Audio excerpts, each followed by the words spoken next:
जय शिवराय. बलिदान मास दिवस 5वा. प्राणातहीन फिरणे कधी मार्गी मागे, रविवत बनापती तुम्ही शिवसुत सांगे. उद्ध्वस्त तोडून करारणी म्लेंछ पाश, संपूर्ण हिंदवी करा आपला स्वदेश.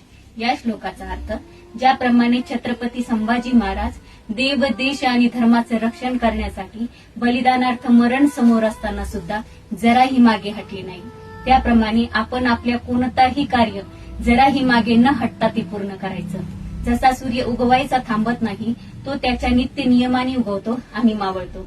आपल्याला शिवसूत सांगतात की ज्याप्रमाणे शंभूराजांनी मुघल, इंग्रज यासारख्या शत्रूंनी आपल्या स्वराज्याच्या गळ्याची गुंडाळलेला जाचा पास आपल्या शौर्याने तोडला, तसंच आपल्या देशाच्या गळ्याला पाकिस्तान, बांगलादेश, चीन यासारख्या शत्रूंनी जाचा पास आपल्या शंभूराजांच्या विचारांनी तोडायचा आणि पुन्हा शिवछत्रपती शंभूराजांचं स्वप्नातलं हिंदुस्थान निर्माण करायचं. जय शंभूराजे.